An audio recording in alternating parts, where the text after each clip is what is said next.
This is Christian Gomez with the New American Magazine, and today on the program we have a special guest coming to us all the way from Hong Kong, Chapman Chen. Chapman, thank you for joining us today on the program. We're glad to have you here. Thank you for having me, Christian. Yes, absolutely. So can you tell our audience a little bit about yourself, Chapman? Well, I am a translator and an interpreter and a scholar in linguistics and a journalist. I got a PhD in sinology and a master's degree in translation years ago. And I had taught translation and interpreting in various universities in Hong Kong and Taiwan for around 10 years.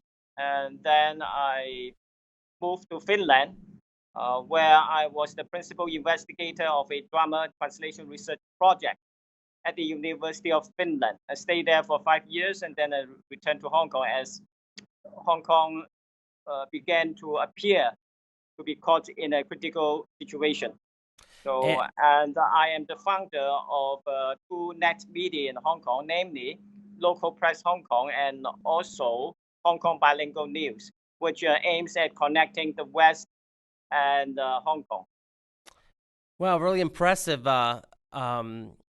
career that you have there, Chapman, and everything you've accomplished. So, but speaking about that sort of pickle that you sort of found yourself in once you arrived at Hong Kong, can you tell us a little bit about what's been going on in the country for the past few months? Just give us a small little summary breakdown of what's been going on in Hong Kong.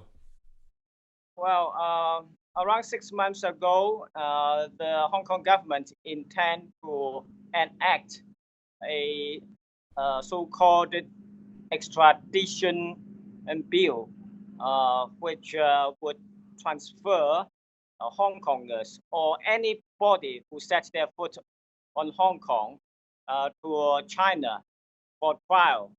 And as we all know, China does not have a legitimate or internationally acclaimed legal system. So it triggered off a Hong Kong time revolution. And it has been going on for 6 months. And now we have already gone beyond the demand to have the extradition bill repealed. Now our aim, as rightly put by Senator Marco Rubio and Senator Nancy Pelosi, is to struggle for true democracy and for real autonomy, in fact.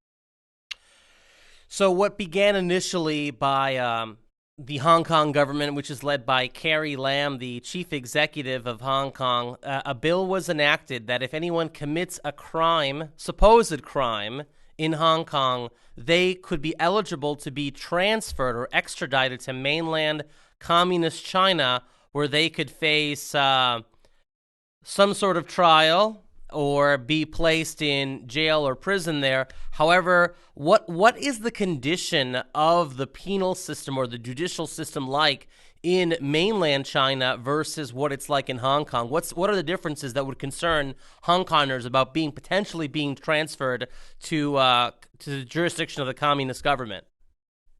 Well, in Hong Kong, the legal system is based on British common law. And while in mainland China, they practice a kind of continental law, which is very different from that in Europe.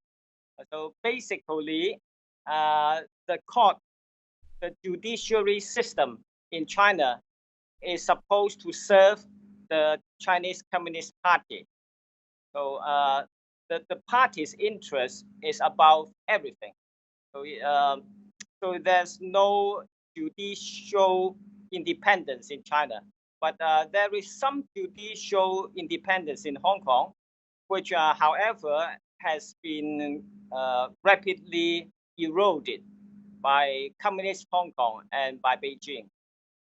So in 1997, when transfer of Hong Kong was completed from previous British control to China's control, Hong Kong received the promise that it would not be fully absorbed into communist China, that it would retain its autonomy.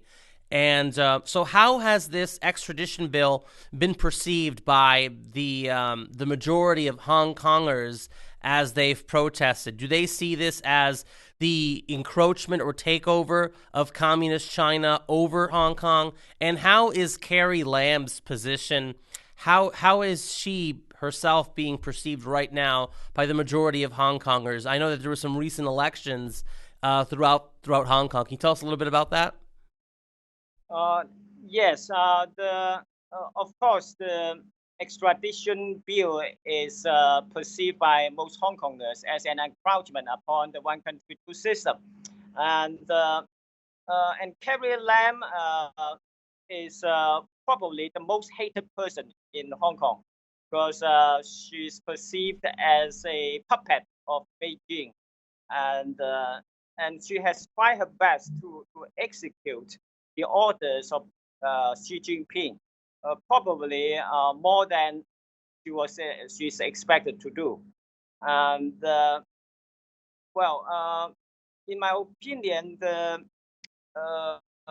from a perspective, a genocide is going on hand in hand with a revolution in Hong Kong right now. Because a revolution, it is a revolution because our slogans are Free Hong Kong, Revolution Now. And as aforementioned, our aim is real autonomy of Hong Kong and universal suffrage. And also during the past 6 months, we have seen revolutionaries risking bullets and tear gas and long prison sentence and even death to fight the police on the front line, and simultaneously a genocide has been going on here in Hong Kong. Because yes. Can you tell us a little bit about the various stages of genocide? Obviously, when one hears the term genocide, they think of something like the Holocaust that occurred in Europe against the 6 to 7 million Jews that were killed under Hitler, or the about 10 million Ukrainians that were killed by Stalin during the Holodomor. But can you tell us about the various stages of genocide that there are, and where Hong Kong currently is on that scale of the various stages? I think Hong Kong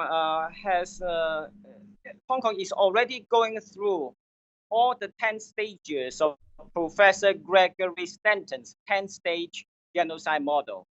And as we may know, Professor Gregory Stanton is the founder of Genocide Watch, former president of the International Association of Genocide Scholars. And the 10 stages are: number one, classification. For example, the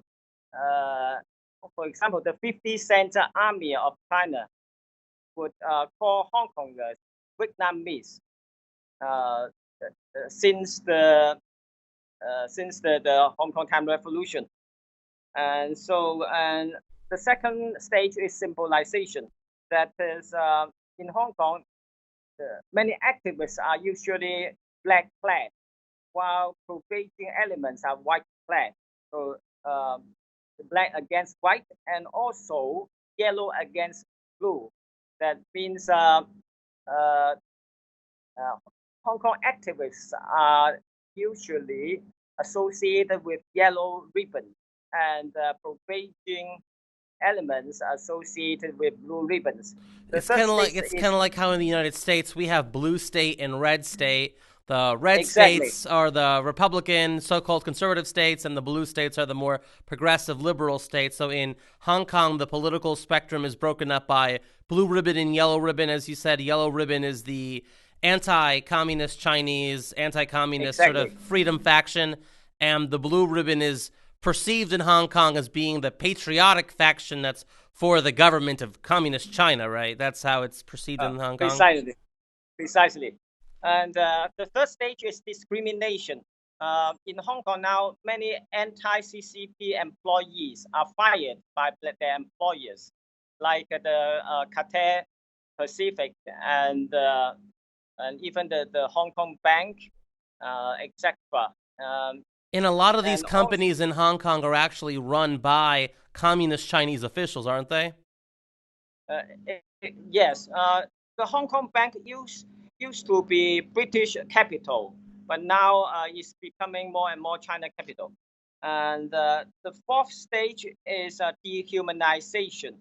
That is, Hong Kongers are now labeled cockroaches by Beijing, by Global Times, and by Hong Kong police. I'm sorry, can you say that So again? They're being labeled as what? I didn't quite catch uh, that. Hong Kongers are now being labeled cockroaches, just as Oh, did you say cockroaches? yes, Okay, cockroaches, okay, got it.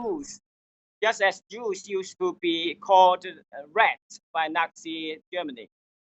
That term was also used in the Rwandan genocide as well to refer to those being executed there as cockroaches as well. So it's very disgusting that the Chinese Communist government is calling the people of Hong Kong cockroaches. So that's the fourth stage of Gregory Stanton's stages of genocide. You have the dehumanization. Um, would you say that Hong Kong has also experienced the fifth stage of Gregory Stanton's list? Yes, the fifth stage. Talking about dehumanization, there is now a new China online game, which is condoned by the state and by Global Time and by the CCP.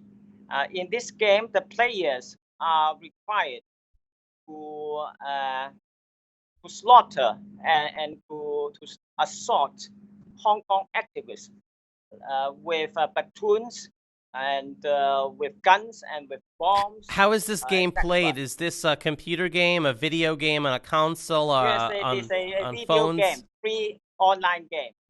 So this free online game is being promoted by the CCP, the Communist Party of China, the Global Times, which is the Chinese communist state-run newspaper, or one of their many state-run newspapers, and it's being Exactly. promoted by the various communist Chinese media in addition to Global Times. So this video game encourages Chinese players or citizens that are playing the game to assassinate and kill the freedom-fighting citizens of Hong Kong, and of course that goes with the whole Gregory Stanton's list of the various stages of genocide, because it's encouraging the public to say, well, killing the people of Hong Kong is acceptable. That's where where this game is going, isn't it? Exactly, and the players are especially encouraged to catch and to kill Hong Kong politicians like Joshua Wong, Martin Lee, Jimmy Lai, Nathan Law, And etc. these politicians that you're mentioning. These are yellow ribbon politicians that want self autonomy and Yes, sovereignty for Hong they Kong, are right? pandemic. Yes. So in Hong Kong, the Democrats, the Democrat Party of Hong Kong, is the pro sovereignty, pro self autonomy party, correct? I mean the pan-democrat, not that necessarily Hong Kong Democratic Party.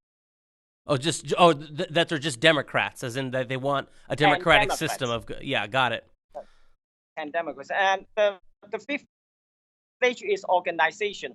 So thugs are often hired to attack Hong Kongers in general and activists in particular.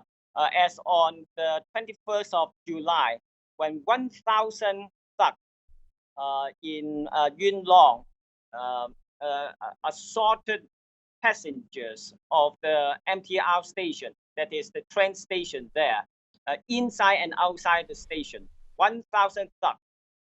It's like Wow. the crystal nut.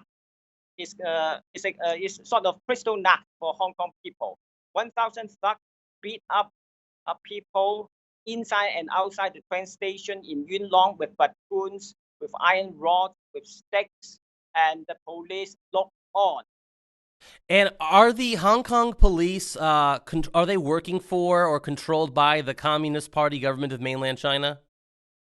Probably they are now directly controlled by Beijing, and probably many PLA soldiers, People's Liberation Army soldiers, are now embedded with the Hong Kong police because many of them speak Putonghua instead of Hong Kong Cantonese. Okay, well, thank you so much for your time being on the program. We hope to have you back on for a second interview just in a moment here.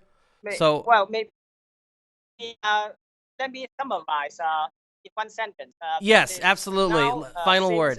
June, 6,000 dissidents have been arrested. 6,000 dissidents have been arrested, and including 1,000 children.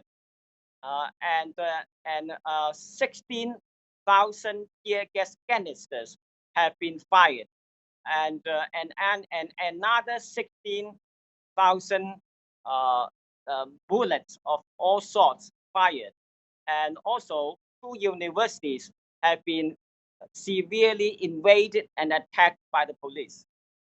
Wow. So this is a true revolution and war against the people of Hong Kong by Communist China. And the world, for the most part, sadly, is being silent and not taking action to help the people of Hong Kong. We pray and hope for the safety of Hong Kong. We pray and hope for the sovereignty of the city-state of Hong Kong. And we hope to have you back on again to keep giving us updates as to what the situation is. Take care, Chapman, and God bless you. Thank you for joining us.